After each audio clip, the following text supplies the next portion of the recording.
Economia no contexto certo. Boa noite, Brasil, ouvintes da Jovem Pan. Bem-vindos a mais um Sextou, resumo da semana econômica no contexto certo. Esta semana foi marcada pelo presidente do Banco Central dos Estados Unidos mudando o tom. Semana passada ele ajudou todas as bolsas do mundo a subir. Nesta semana ele jogou um balde de água fria nos investidores mais animadinhos, ao ser mais duro e confirmar o que seus colegas já vinham alertando ao longo da semana, de que realmente ele pode voltar a subir os juros para controlar a inflação, se assim for necessário. Essa semana o petróleo caiu, o minério subiu mais, né? Terceira semana de alta do minério, máxima dos últimos 2 anos. O Bitcoin também subiu.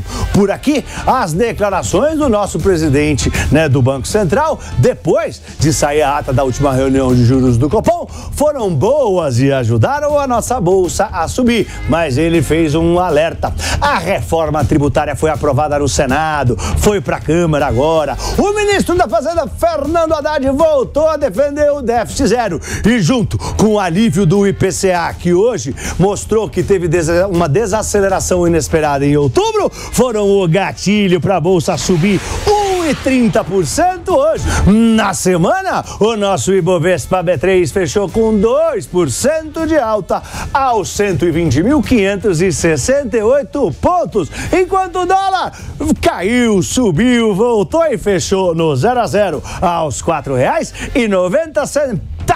Vamos para os pontos que eu separei para o nosso Sextório de hoje. Primeiro ponto, reforma tributária. Um bom sinal, mas podia ser melhor. A reforma tributária foi aprovada no Senado nesta semana. Foi um feito histórico. Lá se vão 30 anos de discussões.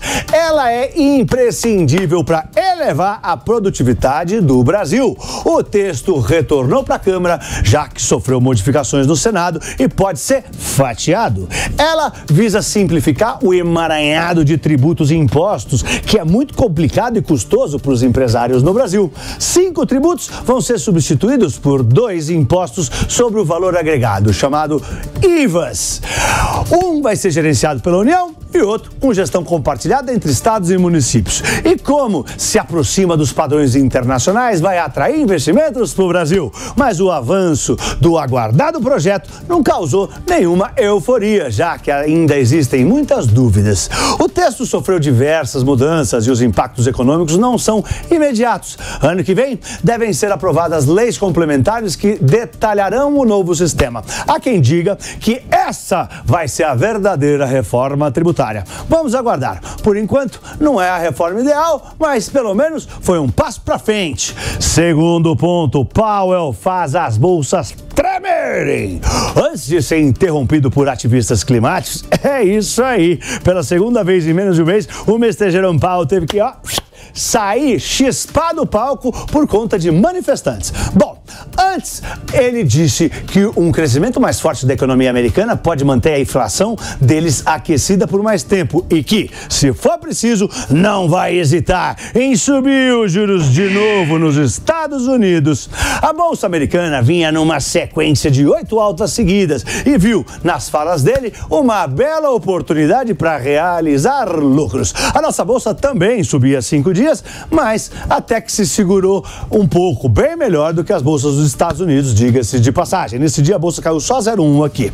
O dólar subiu no mundo inteiro depois dos comentários do Powell. Para quem apostava que a era da queda de juros estava chegando, foi um choque de realidade. A bigorna da realidade, como diz o Emílio Surita.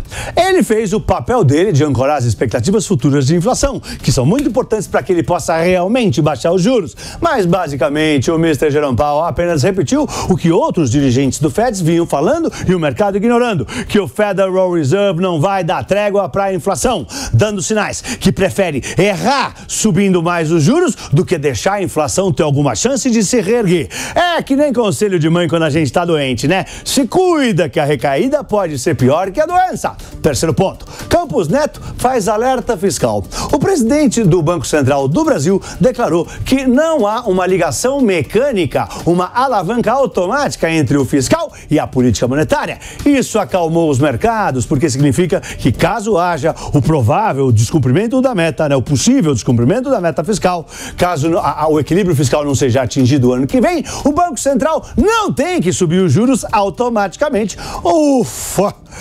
Mas ele fez um alerta. Aliás, foi a vez que ele foi mais direto ao falar do risco fiscal. Ele disse que a nossa preocupação é que as pessoas terão mais dificuldade em estimar os resultados fiscais futuros. Porque se no primeiro problema que a gente enfrenta já se decide mudar a meta, como é que as pessoas vão projetar 2025 e 2026? Tá certo ele, não é mesmo?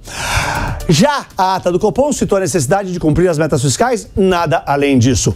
Quarto ponto, Bitcoin sobe, petróleo cai e o minério sobe mais. Nesta semana, o petróleo afundou e foi negociado abaixo dos $80 pela primeira vez desde julho. Preocupações com o crescimento mundial, né, depois de dados ruins da China, menos receio com a ampliação, né, com a guerra de Israel e Hamas escalando, e a alta dos estoques do petróleo foram as razões que fizeram o petróleo desabar, né? É isso que explica a queda, mas os árabes culpam os especuladores. E sério que tem muita gente vendendo para especular. Por outro lado, a gente viu o preço das bitcoins dispararem para cima de $37 mil, o maior nível nos últimos 18 meses, com as expectativas de que a Comissão de Valores Mobiliários dos Estados Unidos, a SEC, aprove um ETF de bitcoins, um fundo que é negociado em bolsa, né? Que pode ter criptomoedas como lastro. Analistas da Bloomberg falaram que tem 90% de chance de aprovação desse ETF até o dia 10 de janeiro. Vamos aguardar. E o minério de ferro subiu pela terceira semana seguida, bateu a máxima dos últimos 2 anos, com as expectativas que o governo chinês vai injetar mais dinheiro para ajudar o setor imobiliário por lá, que vive uma crise sem precedentes. Dizem que na China já tem construídos apartamentos para acomodar 3 bilhões de pessoas, o dobro da população. Então, não tem para quem vender. Ah, esses chineses! Quinto ponto, B3 e a punição inédita das americanas. A Bolsa do Brasil decidiu punir as lojas americanas, e 22 diretores, conselheiros e membros do comitê de auditoria da companhia por descumprimento de regras do novo mercado, no episódio envolvendo inconsistências contábeis no balanço da empresa. Em português, claro, a roubalheira. Para as americanas, a penalidade vai ser a suspensão do selo do novo mercado.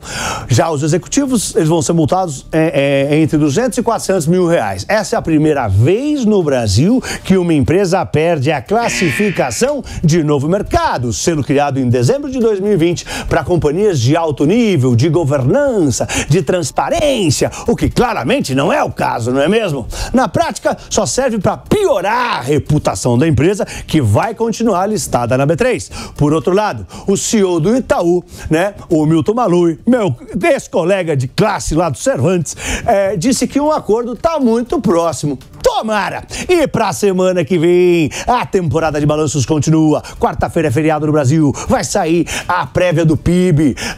Nos Estados Unidos vão sair dados da atividade e da inflação. Na China tem aquela bateria de indicadores que sai tudo num dia só.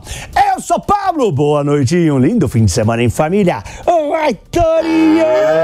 Vai, Torinho! Valeu!